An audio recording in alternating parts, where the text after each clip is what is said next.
자, 좌우로 인사하겠습니다. 잘 오셨습니다. 네. 식사는 하셨습니까?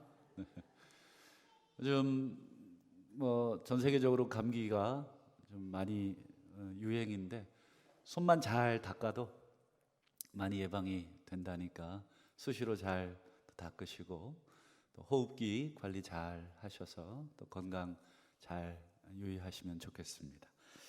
오늘은 나는 너희에게 이르노니 그 첫 번째 오늘 살인에 대해 한번 같이 살펴보려고 합니다. 나는 너희에게 이르노니 살인과 화해라는 부제로 함께 첫 번째 시간을 갖도록 하겠습니다. 우리 지난 시간 우리 5장 17절에서 20절까지 예수님하고 율법과의 관계를 생각했었습니다. 그 사람들이 예수님의 말씀을 이렇게 좀 듣다 보니까 한 가지 궁금한 게 있다 그랬죠. 그게 뭐였습니까? 아니, 저 양반이 지금 율법을 폐하고 있네. 예수님이 자꾸 율법을 자꾸 깨고 있는 것처럼 오해를 했다. 그랬을 때 그 말을 아시고 들으신 예수님이 뭐라고 하셨어요? 나는 율법을 폐하러 온 것이 아니다. 율법을 온전하게 완전하게 하러 왔다. 그 의미의 뜻이 뭐라 그랬냐면 나는 구약이 오리라고 예언한 그 메시아다. 그래서 우리 마태복음 1장부터 4장까지 해서 우리 예수님을 자꾸 뭐와 비교해서 설명을 했죠? 구약과 비교해서 설명을 했단 말이죠. 그 족보부터 시작된 예수님의 이야기는 전부 다 구약을 배경으로 여러분들이 아셔야 예수님이 누구시냐 하는 걸 알죠. 그래서 예수님은 스스로 나는 그냥 하늘에서 뚝 떨어진 존재가 아니라 너희들이 읽고 또 조상 때부터 받아온 그 구약 성경이 약속한 그 메시아가 나다. 그리고 그 메시아가 하나님의 메시아로서 어찌 하나님의 율법을 폐할 수 있느냐? 그건 불가능하다. 그 율법의 본질, 그 율법의 정신을 완성하러 왔고 또 메시아로서의 사역도 완성하러 왔다. 그래서 여러분, 예수님과 율법의 관계는 연속적이지만 그렇다고 구약의 율법을 또 그대로 재탕하는 것은 아니고 그 의미를 어떻게 하고 있어요? 이렇게 깔때기처럼 확 넓혀주고 있는 거죠. 그 의미를 온전하게 해주고 있어요. 그래서 우리 지난 5장 20절을 다시 한번 화면을 통해서 보시면 예수님이 이런 말씀하신 적이 있어요. 내가 너희에게 이르노니 너희 의가 누구보다요?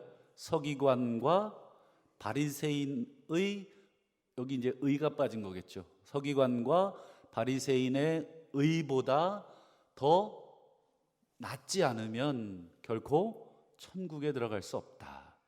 여러분, 서기관하고 바리새인들이 붙잡고 있었던 그 의로움의 기준이 뭐였죠? 서기관과 바리새인들은 그 율법을 잘 지킴으로써 하나님 앞에 의로움을 찾는 사람. 여러분, 예수님이 그러면 그 율법 지키지 마라 이런 뜻 아니라 그랬죠. 예수님은 그것을 더 뛰어넘어야 된다.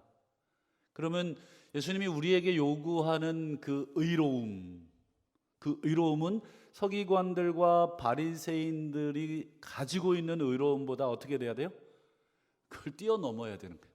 얘네들 거를 무시해서는 안 되는 거죠.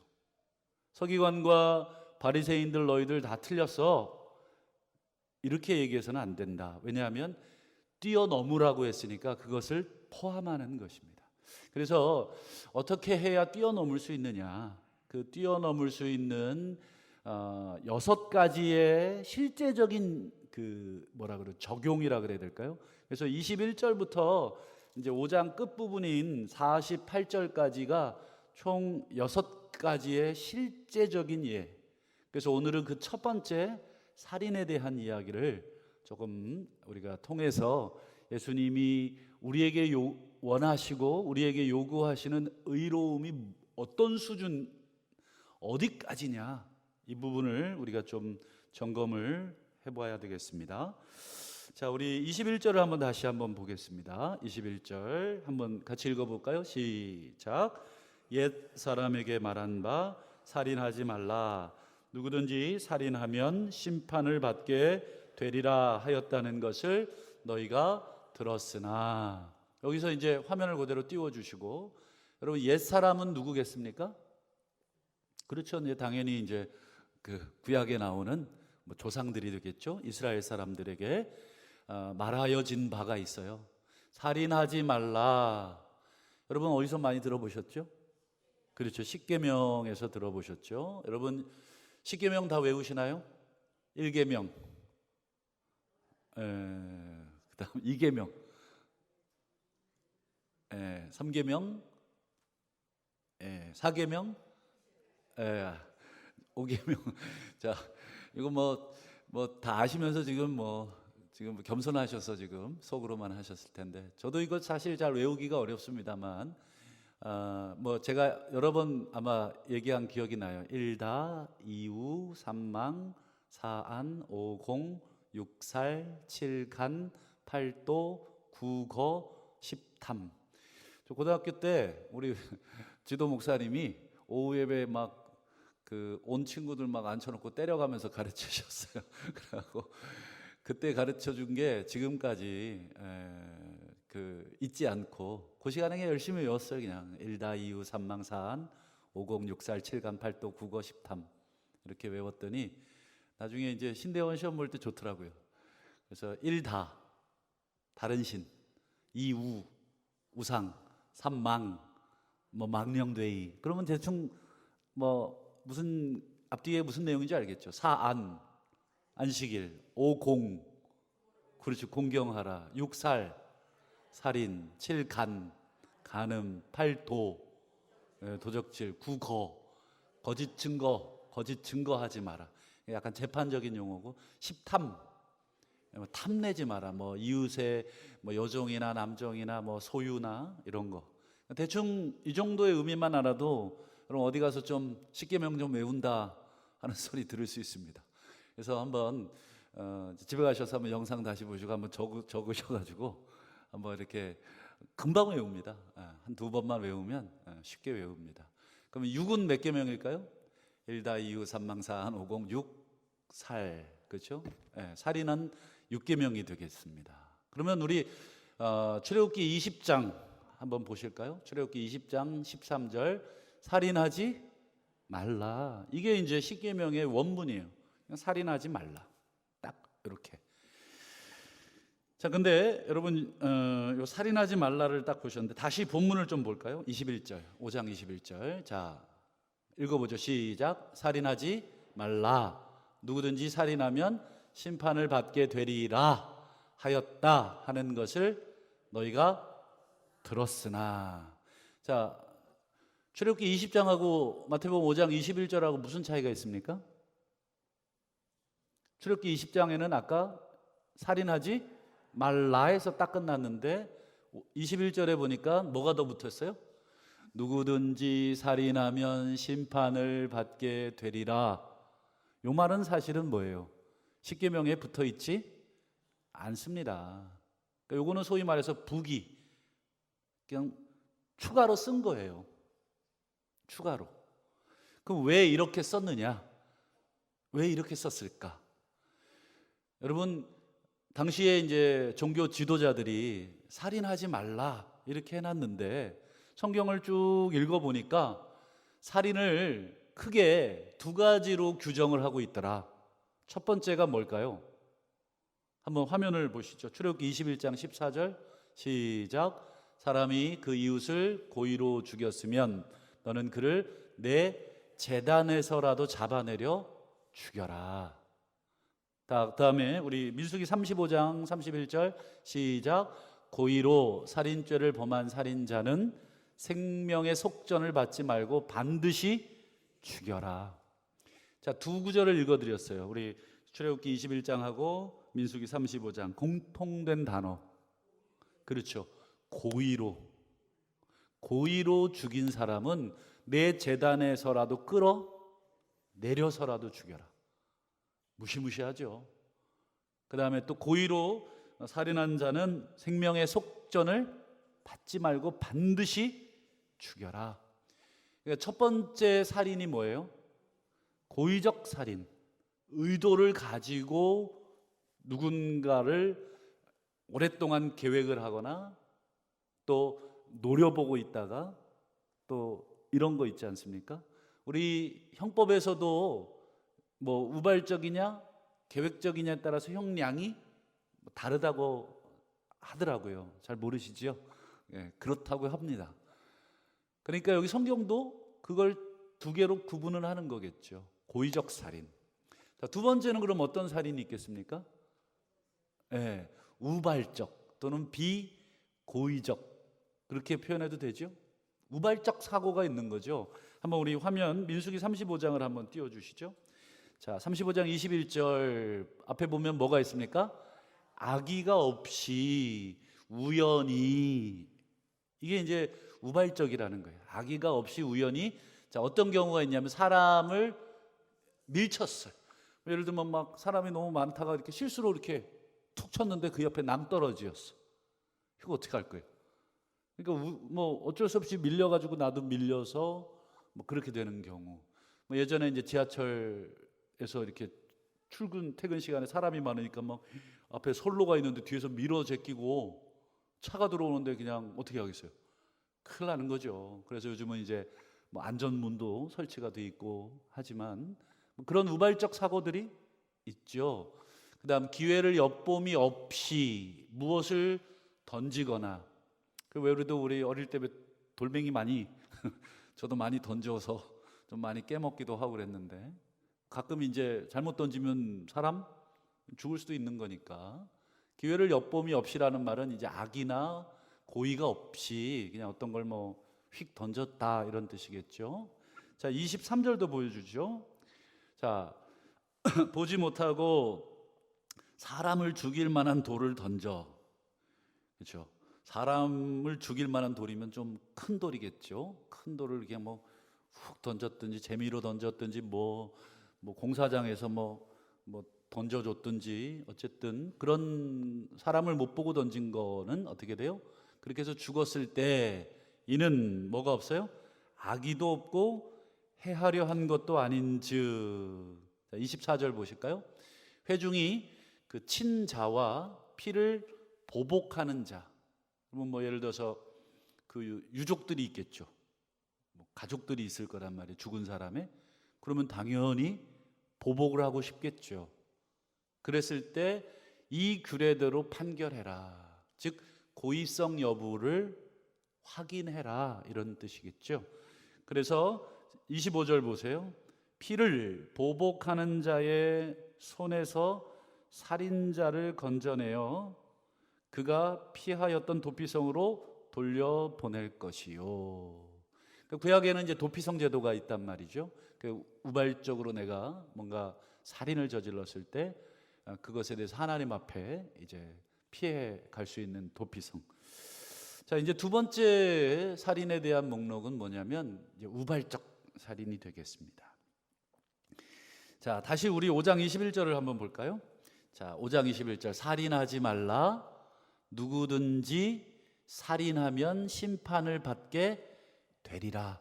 자, 요 전체의 문장은 성경 앞에 살인하지 말라에다가 어떻게 한 거예요? 그렇죠. 그 당시에 이 두 종류의 살인을 염두에 두고, 살인하면 심판을 받게 되리라 라는, 소위 말해서 해설을 더 갖다 붙인 거예요. 그랬더니 뒤에 보세요. 하였다는 것을 너희가 들었다. 이거는 성경을 인용하는 말이에요. 성경을, 여러분 신약 성경이나 누군가가 구약 성경을 인용할 때는 어떤 표현을 쓰냐면 기록되었으되 이런 말을 씁니다. 기록되었으되 이런 말을 쓰면 무조건 구약 성경을 인용한 것입니다. 그런데 여기 보면 기록되었으되가 아니라 너희가 들었으되 이렇게 번역이 이렇게 돼 있단 말이죠. 이거는 구약 성경이 아니고 그 관련된 해석, 그 해석을 너희가 배웠다, 들었다 이런 뜻입니다. 여기서 이제 한 가지 21절에 주목해 볼 단어가 살인하지 말라. 누구든지 살인하면 뭘 받는다고요? 심판. 요 단어가, 이 심판이라는 요 단어가 영원 심판, 지옥의 심판인가? 이렇게 이제 오해할 수가 있는데, 요 단어의 그 단어를 사전에서 찾아보면 더 정확하게는 재판입니다. 재판. 살인하지 말라. 누구든지 살인하면 뭘 받아요? 그렇죠. 재판을 받게 될 거다. 이렇게 해석하는 게 조금 좋습니다. 여러분, 벌써 5장 21절을 쭉 읽어보면 어떤 게 느껴지시나요? 그렇죠. 하나님이 규정해 놓은 살인하지 말라에다가 그 당시에 사람들이 해석해 놓은 것이 덧붙여져 있다 하는 것을 우리가 알 수 있죠. 살인하지 말라, 요거가 10계명의 6계명인데 그 뒤에다가 누구든지 살인하면 뭘 받아요? 재판. 여러분, 재판 받아보셨잖아요. 재판 받으면 여러분, 아무리 공정해도 인간의 재판은 공정할 수가 없습니다. 그래서 여러분, 뉴스나 이런 유전, 무죄, 무전, 유죄, 이런 말 들어보셨을 거예요. 돈 있는 사람은 살인을 저지르고 그 이상을 저질러도 무죄로 판명받을 수 있는 것이 또 재판이에요. 재판관과 또 이렇게 커넥션이 있거나 또 재판을 또 변호해주는 변호사와 그걸 판결하는 재판관 사이에 선후배 관계라든지, 그러면 선배가 변호해주는 사건인데 후배 재판관이 그거 어떻게 해? 그렇죠? 그래서 여러분, 그 법무부에 가면 정의의 여신이 뭘 가리고 있어요? 눈을 가리고 이렇게 있죠. 사람 보고 하지 마라, 정확하게 해라, 이런 뜻이죠. 좌우간 여러분, 사람 간에 있는 그 재판, 심판은 100% 공정할 수가 없습니다. 정말 우스갯소리로 정말 사람 죽여도 정말 유능한 변호사, 정말 굴지의 엄청난 변호사들, 여러분 대기업이나 이런 좀 큰 회사들은 자체적으로 이 변호사단을 운영을 하잖아요. 자신들의 이 회사가 법적인 소송에 걸렸을 때. 그래서 여러분, 얼마나 유능한 변호사단을 모셔오느냐가 그 회사나 그 사람의 힘 아니겠습니까? 그런 것처럼 여러분, 그 당시 사람들도 똑같았습니다. 살인, 명백한 살인이어도 하나님은 제단에서라도 끌어내려 죽여라 이렇게 했지만 그 규정을 어떻게 한 거예요? 재판으로 일단 데려가는 거예요. 명백한 고의성을 가졌어도 재판을 진행을 하면 여러분, 그 재판이 뒤집힐 가능성이 있단 말이죠. 그 당시에도 똑같았습니다. 사람이 사는 곳이기 때문에 거기에도 또 돈이 들어가고 또 인맥이 또 들어가게 돼 있죠. 그러면 분명히 십계명에 죽여야 할 고의적 살인자도 재판이라는 과정을 한번 거침으로 해서 어떻게 바뀔 수 있을까요? 무죄, 아니면 최소한 우발적 사고, 야 고의성 없더라, 이렇게 바뀔 가능성도 있는 거죠. 여러분, 율법을 얼마든지 자신들의 편의에 의해서 뒤집던 시대가 예수님 당시에 이 서기관들과 바리새인들의 행태였어요. 예를 들면 여러분, 고르반 제도 아시나요? 고르반 제도 들어보셨죠? 그게 뭐예요? 그렇죠. 이제 부모님께 이렇게 드려야 될 그런 거를 고르반, 그러면 이거 하나님께 바쳐졌습니다 이러면 부모님께 드리지 않아도 하나님이 먼저인 거예요. 근데 그 표면적인 의도는 선하죠. 하나님이 먼저니 그래 나 섬기는 것보다 하나님 더 섬겨라. 부모님이 신앙이 있으신 부모님이라면 당연히 그러겠죠. 그런데 여러분, 그 고르반이라는 제도를 악용을 해서 사람들이 어떻게 하는 거예요? 제5계명을 범하는 자신들의 법리적 근거로 제시하는 게 고르반 제도였어요. 얼마든지 율법을 자신들의 입맛에 맞추어 다 편의적으로 바꿀 수 있는 그 시대에 예수님 시대였고, 또 사람들이 그렇게 살아왔어요. 그러니까 예수님이 그들의 중심, 그들의 의도, 율법을 해석하고 율법을 대하는 그들의 중심을 왜 모르시겠습니까? 그래서 예수님께서 뭐라고 그들에게 말씀하시죠? 22절 보실까요? 나는 너희에게 이른다. 여러분, 이 당시에 어떤 랍비도 이런 식으로 성경을 강론하지는 않았다고 합니다. 유명한 랍비들도 다른 사람의 말을 인용을 해서 말을 하거나 어떤 다른 권위에 의존해서 표현을 하지, 나는 너희에게 이렇게 얘기해 주마, 이런 식으로 말은 하지 않습니다. 그런데 오늘 예수님은 뭐라 그래요? 나는 너희에게 이른다. 어떤 느낌이 드세요? 거의 요 표현 하나만 딱 놓고 해석하자면 하나님하고 동급이세요. 여러분, 율법을 시행하신 분이, 율법을 반포하신 분이 누구세요? 그렇죠, 하나님만이 율법을 반포하셨잖아요. 그러니 그 당시에 모든 랍비들, 선생들은 전부 다 그 권위 아래에서 설명을 해야 돼요. 주께서 이렇게 말씀하셨습니다. 하나님이 이렇게 말씀하셨습니다. 또는 유명한 누군가가 이렇게 얘기했습니다. 근데 오늘 예수님은 아주 당돌하게, 이제 30 초반의 젊은 랍비가 이 사람들 앞에서 나는 너희에게 이른다. 이게 엄청난 권위를 가지고 얘기하는 거죠. 자, 예수님이 뭐라고 얘기하십니까? 나는 너희에게 이르노니 형제에게 노하는 자마다 심판을, 형제를 대하여 나가라 하는 자는 공회에 잡혀가게 되고 미련한 놈이라 하는 자는 지옥불에. 여러분, 세 가지 사람을 얘기하네요. 첫 번째 사람이 뭐예요?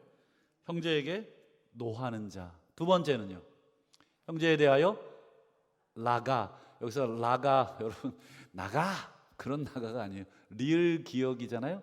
근데 원래 발음은 이 라카입니다. 라카.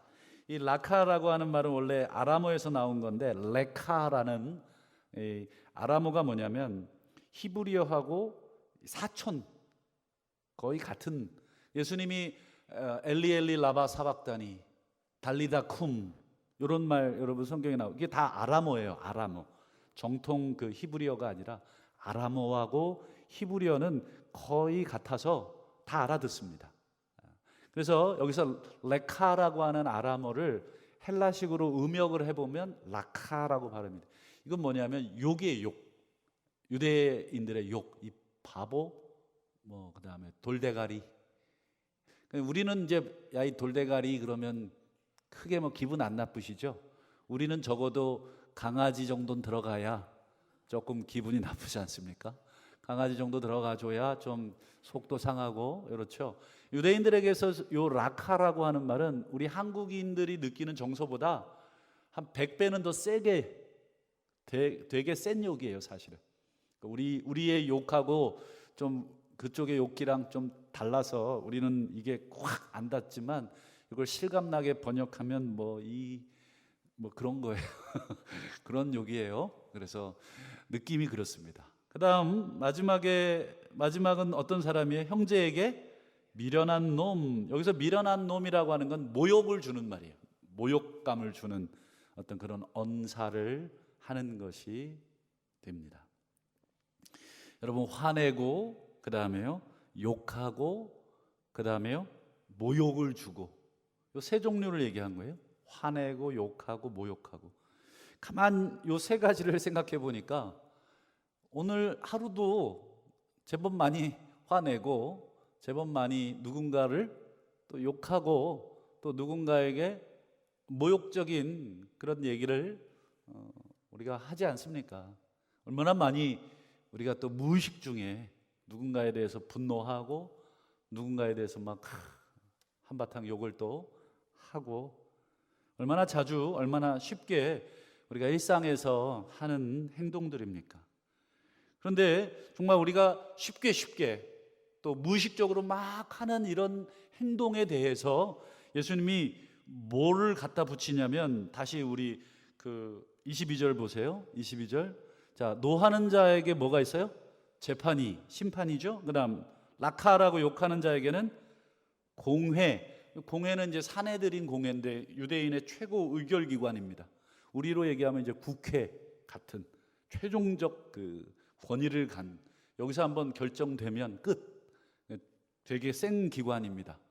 그다음 마지막, 형제에 대해서 이 미련하다고 모욕을 주는 자에게는 뭐가 들어가요? 지옥불. 여러분, 우리가 일상적으로 그냥 쉽게 상대방에 대해서 느끼는 감정들 아니에요? 화를 느끼고 거기에 대해서 뭐 욕하고 거기에 대해서 막 모독감도 주고 또 모멸감도 주고, 어떻게든지 간에 또 그 사람을 제압하기 위해서 얼마나 우리가 센 말들을 많이 하고 또 목소리를 얼마나 많이 높이고 그렇습니까? 근데 그런 자들에게 예수님이 심판, 공회, 심지어 뭐까지 붙여요? 지옥불. 예수님 좀 세시네요. 그렇죠? 예수님 좀 세게 얘기하시네요. 여러분, 이게 그냥 예수님의 율법 해석입니다. 여러분 어떤가요? 예수님은 요 살인이라는 단어, 육계명 살인하지 말라라는 이 살인이란 단어를 한 번도 언급하지 않았는데, 여러분 오히려 살인한 자, 고의적으로 살인한 자는 내 재단에서라도 끌어내려 죽여라, 사형시켜라 라고 했던 하나님의 말씀보다 예수님은 뭐냐면 그냥 모욕을 주는 자에게 지옥불을 그냥 내리시네요. 오히려 지옥불이 더 무서운 거 아닌가요? 사람 그냥 사형시키는 거, 지옥은 완전 끝 아닙니까? 그러니까 예수님이 사람 죽인 것보다 사람에게 모욕감을 준 것을 어떻게 하고 있어요? 더 세게, 더 센 벌을 내리고 있어요. 예수님이 무슨 권위로 이런 말을 할 수 있습니까? 이건 완전히 그 당시의 성경을 듣도 보도 못한 해석 아닙니까? 이런 해석은 가능하지가 않죠. 그럼 예수님이 뭐 아무 근거 없이 이렇게 막 자기 마음대로 막 해석하실 수 있나요? 그 근거라도 있어야 되지 않겠습니까? 여러분, 결국 예수님이 지금 우리에게 뭐 형제에게 화내고 욕하고 모욕감을 주는 이 세 가지의 행동은 전부 다 살인이라고 하는 표면적인 거에 뭐예요? 밑에 깔려 있는 생각이라는 거죠. 우리가 이 겉으로 드러나는 사람의 생명을 끊어내는 살인은 저지르지 않았어도 실제로 그 살인은 어디서부터 시작되나요? 그렇죠. 이 세 가지에서부터 시작이 되는 거예요. 화, 그 다음에요, 그게 화가 막 넘쳐서 욕, 그 다음에요, 그 다음에 그게 넘치면 뭐가 돼요? 상대방을 계속 모욕하고 멸시하고 지속적으로 인격적인 어떤 그런 걸 하겠죠. 그러면 여러분, 그 모든 것들이 이렇게 그걸 군불이라고 하면, 이게 군불을 자꾸 떼면 어떻게 돼요? 언젠가 이게 뚜껑이 팍 터지는 거죠. 그게 드러나는 게 이제 살인이 되는 거예요. 그게 다른 사람에게 나오면 살인이고, 그게 자기 자신에게 나오면 자살이 되는 거예요. 그걸 못 이기면 자기를 죽이는 거고, 그걸 다른 사람에게 표현하면 다른 사람을 어찌됐건 간에 죽이는 행동으로 나오게 됩니다. 여러분, 살인하지 말라라고 하는 그 6계명 밑에 흐르는 정신이 뭐죠? 살인하지 말라라고 하는 표면적인 계율이 있지 않습니까? 그 밑에 정신은 뭐예요? 이제 이걸 여러분들이 생각을 해내야 우리의 삶 속에서 살인에 대한 욕구가 나올 때 물론 우리는 살인까지는 안 가겠죠. 살인하시면 여기 아무도 안 계실 테니까. 그러나 오늘 예수님의 이 해석에 의하면 욕하고 화내고 모욕을 주는 그 모든 행동들은 전부 다 지옥에 해당되는, 공회에 해당되는, 또 심판에 해당되는 그 행동이니까, 여러분, 살인하지 말라의 정신은 뭐예요? 내 이웃을 내 몸과 같이 사랑하라는 근본적인 율법의 두 정신의 한 정신입니다. 그게 살인으로, 그 다음에 그게 간음으로, 그게 도적질로, 그게 거짓 증거로, 그게 탐내는 걸로 나가지 않도록 어떻게 하는 거예요? 붙잡아주는 끈이에요, 끈. 우리가 누군가를 죽이고 싶어도 뭐가 우리를 붙잡고 있는 거예요? 사회적 체면이 붙잡고 있나요? 물론 그것도 우리를 붙잡죠.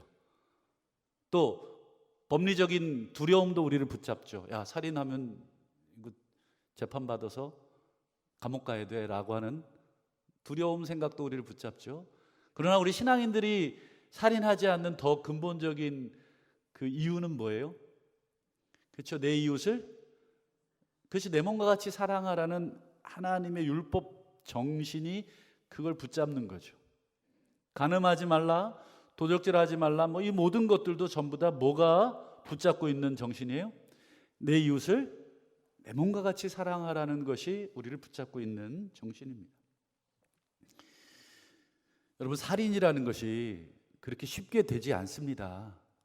여러분, 한 번 형제를 향해서 미워한다고, 또 저주한다고, 여러분 모독한다고 살인으로 이어지지 않습니다. 여러분, 살인까지 이어지기까지는 수천 번, 수만 번의 뭐가 쌓이는 거예요? 분노, 모멸, 그 다음에요, 화, 이런 것들이 계속해서 내 안에서 쌓여서 여기까지 차는 거죠. 더 이상 찰 데가 없을 만큼 차서 이게 튀어나오는 게 살인입니다. 그러니까 여러분, 순간 생기는 화, 순간 생기는 분노, 이거를 얘기하는 게 아니에요. 그거는 여러분, 인간이라면 자연스럽게 튀어나오는 감정입니다. 불의한 거를 보고 여러분 화가 나지 않으면 내가 문제인 거죠. 또 뭔가 악인에 대해서 분노하지 않으면 내가 문제인 거죠. 그 문제는 뭐예요? 그 다음이에요. 분노하고 화가 나고 또 누군가에 대해서 지속적으로 모멸감을 느끼고 주고 화를 받고 쌓고, 여러분 이게 계속 누적이 되면 여러분 결국은 터지는 것입니다. 이게 쌓이고 쌓여서 더 이상 상대방에 대한 사랑은 고사하고 일말의 존재감조차 느끼지 못할 때 우리가 그 상대방을 제거해 버리고 싶을 때 발생하는 것이 살인입니다. 그러니 여러분, 살인이라는 것은 결국 형제에 대해서 노하거나 욕하거나 모독적인 생각과 말에서부터 그 싹이 시작이 되고, 그걸 계속 우리가 해결하지 않는 채 잠들고 그 다음날 일어나서 다시 그걸 꺼내서 묵상하고 다시 한번 그걸 더 쌓고 여러 정황과 증거들을 또 수집해서 그 분노를 정당화시키고 그 살인의 마음, 모독의 마음들을 더 확증시키고, 그리고 또 그날 또 잠들고 다음날 일어나서 그걸 또 꺼내서 다시 새로운 것을 덧붙이고 계속해서 그날 풀어내지 않고 그날 하나님 앞에 떨어내지 않고 그걸 내 가슴에 찌꺼기처럼 쓰레기처럼 계속 한켠에 모아두고 그걸 더 확장시키고 그걸 더 눌러놓고 응축시켜서 가지고 있는 것, 여러분 그게 바로 살인으로 이어지는 아주 근본적인 거 아니겠습니까? 여러분, 창세기 4장에 최초의 살인 사건이 기록이 돼 있지 않아요? 가인과 아벨. 여러분, 가인이 아벨 죽였어요. 근데 한 번에 죽였을까요? 물론 죽인 건 한 번에 죽였겠죠.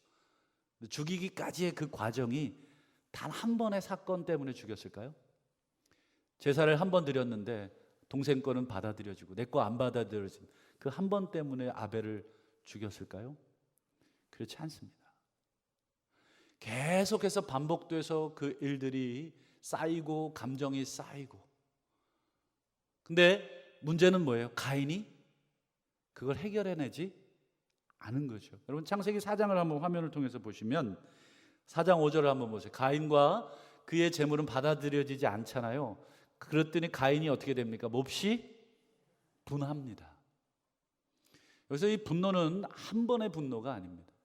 여러 차례 쌓인 분노고 안색이 변하죠. 6절도 한번 보실까요? 여호와께서 가인에게 뭐라 그러십니까?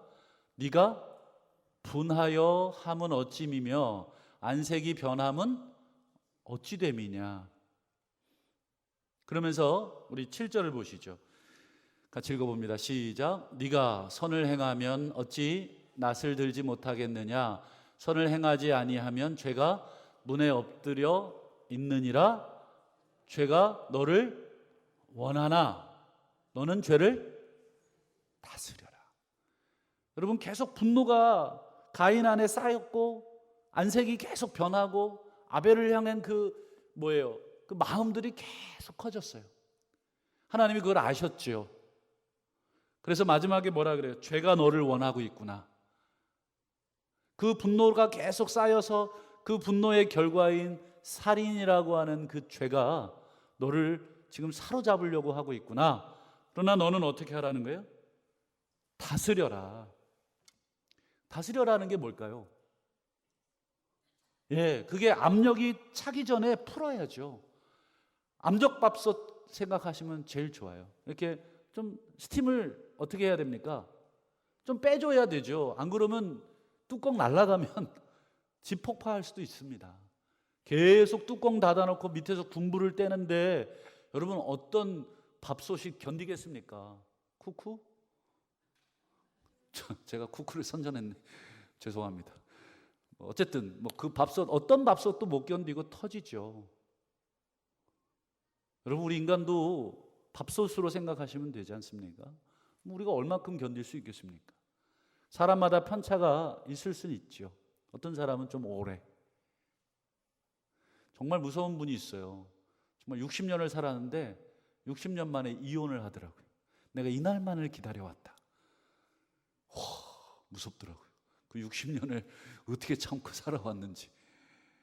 참 기왕 사시는 거 조금 더 사시다가 그냥 가셔도 될 텐데 아마 그분이 하루아침에 그렇게 결정하지는 않았겠죠. 엄청난 세월을 누르고 그때마다 못 풀어내니까 그게 이혼으로 터진 거 아니겠습니까? 여러분 5장 23절 24절이 창세기 4장의 그 사건을 우리가 연상시켜주는 표현 아닙니까? 자, 그러므로 예물을 제단에 드리려다가 거기서 내 형제에게 원망 들을 만한 일이 있는 줄 생각나거든. 예물을 제단 앞에 두고 먼저 가서 형제와 화목하고 후에 와서 예물을 드려라. 여기서 보면 생각이 나거든. 여러분 머릿속에 생각이 난 거예요. 저 사람도 몰라요. 그냥 나 혼자 생각이 난 거예요. 그런데 24절 보세요. 어떻게 하래요? 화목해라. 이 화목이라는 게 뭘까요? 풀어내라. 즉 원망이 계속 쌓이고 있는 거 그거 방치해 두면 어떻게 된다는 거예요? 결국 살인으로 간다. 그거 지금 풀어내라. 지금 풀어내야 그게 압력이 세지지 않는다. 여러분 25절 26절도 같은 맥락이죠. 보세요. 25절 너를 고발하는 자와 함께 길에 있을 때 급히 사화하라. 여기서 사화하라가 뭐예요? 화해하라. 그렇죠? 서로 해결해라. 재판관 앞에까지 가지 않게 해라. 그 다음 26절 끝에도 보세요. 진실로 너에게 이르노니 한 푼이라도 남김없이 다 갚기 전에는 갚아야 한다. 사과해라, 화해해라, 갚아라. 이게 무슨 뜻이겠어요? 해결해라. 그 감정. 여러분 재판은 누가 이겨도 상처가 남아요. 여러분 제가 여러분들 고소했어요. 제가 이겼어요. 그러면 여러분들 상처 안 받겠어요? 받죠. 제가 여러분들 고소했어요. 여러분들이 이기시고 제가 졌어요. 그러면 누가 상처 받겠어요? 제가 상처받아요. 누가 이겨도 상처는 받게 돼 있는 게 재판이에요. 그 아무도 유익하지 않는 그 재판을 왜 하려고 하겠습니까?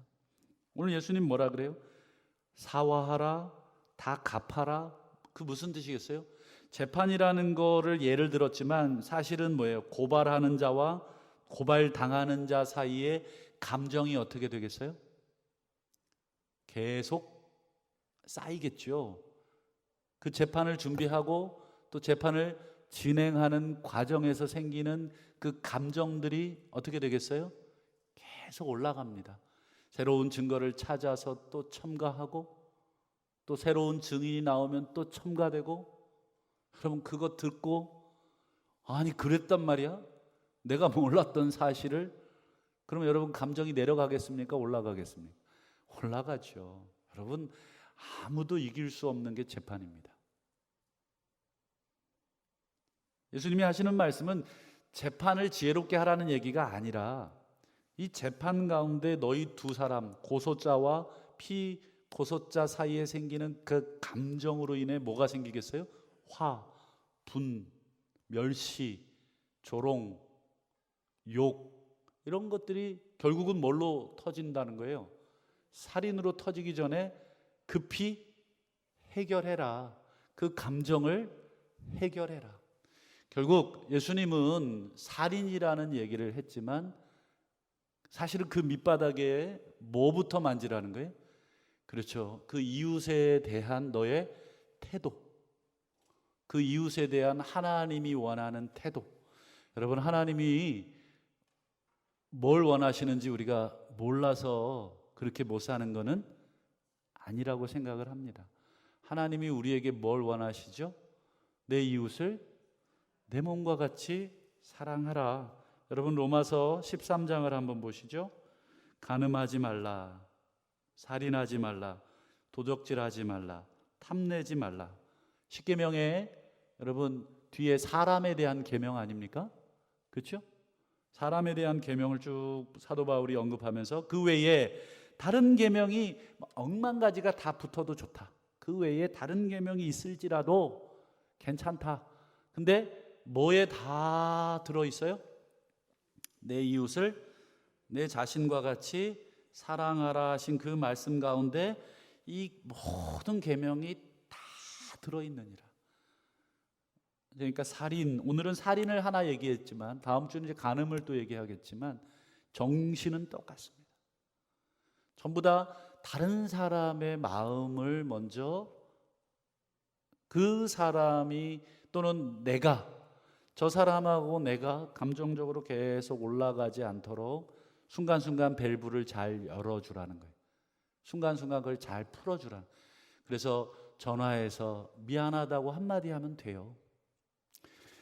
제가 몇 년 전, 꽤 오래 전이군요. 그 존속 살인 사건, 고대생인데 부모님을 토막 살인해서 버린 일이 있어요. 이름을 뭐 얘기하긴 그렇고 그 친구 부모님이 권사님이세요. 그래서 그 친구 연세대 심리학 교수가 그 친구에게 물어봤대요.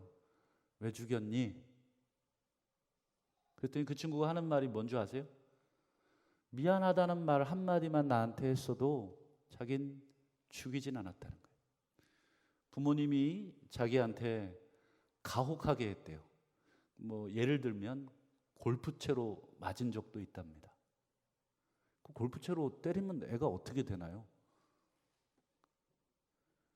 애가 그걸 이제 어릴 때 다 견딘 거죠. 어릴 때는 부모님을 이길 힘이 없으니까 그냥 맞은 거 아닙니까? 성인이 되고 부모님을 이길 힘이 생기니까 애가 보복을 한 거예요. 근데 그 부모를 살해하는 그 내면에 뭐가 있었냐면 부모에 대한 증오, 그걸 밸브를 순간순간 못 열어줬던 거예요. 부모님이 미안했다 라고 한마디만 했으면 자기는 이렇게까지 죽이진 않았다. 그 책 제목이 그거예요.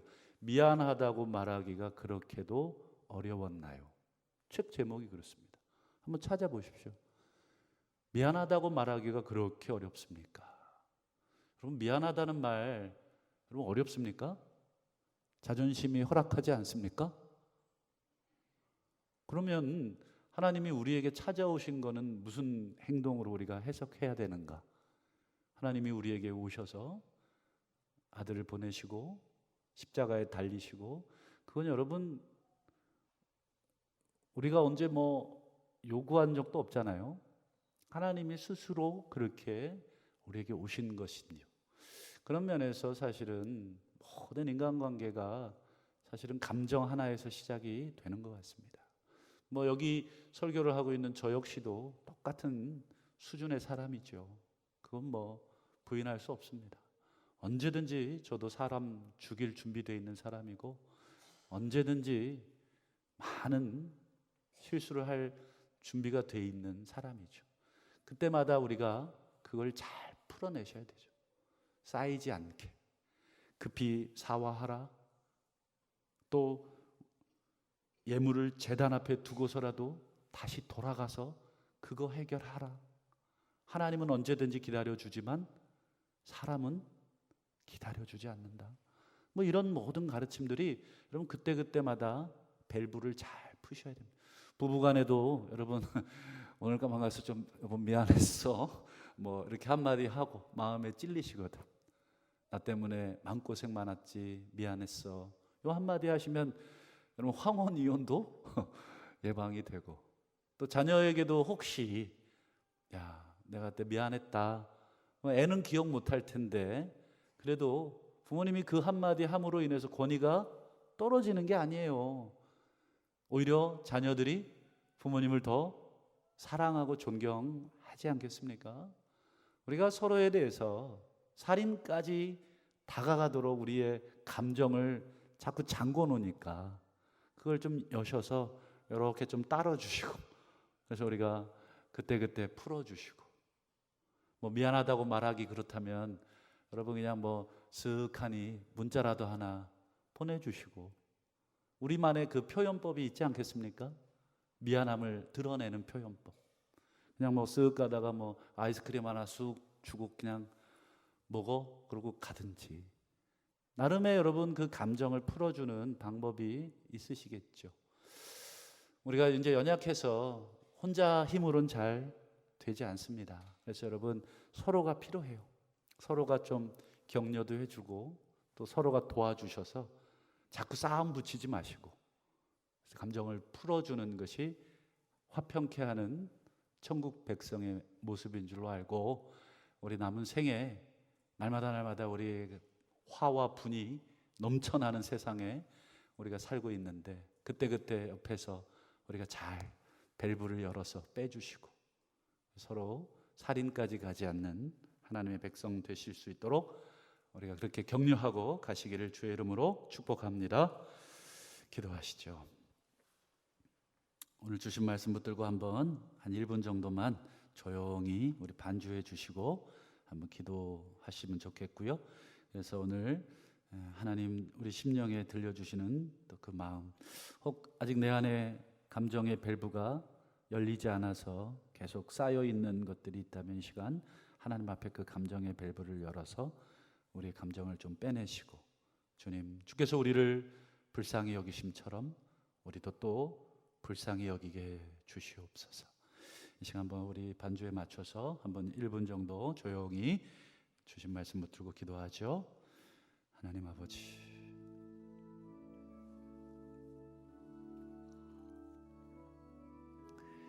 주님, 살인하지 말라. 그때 하나님 우리 감정이 계속 쌓이고, 또 주께서 우리를 다시 한번 불쌍히 여겨 주시는 은혜를 다시 들어 주시옵소서. 하나님 아버지 감사합니다. 오늘 주신 말씀 붙들고 다시 한번 우리 안에 쌓이는 모든 감정들 하나님 앞에서 먼저 풀어가게 하시고, 또 순간순간 우리 감정의 홍수에 사로잡히지 않도록 날마다 주님, 이 모든 우리 안에 있는 분노, 우리 안에 있는 모멸, 우리 안에 있는 살인에 대한 욕구들이 하나님 다 빠져나갈 수 있도록 도와주시고 서로가 불쌍히 여기는 그런 하나님의 백성 천국의 모습을 우리가 갖게 하여 주시옵소서. 감사드리며 예수님 이름으로 기도하옵나이다. 아멘.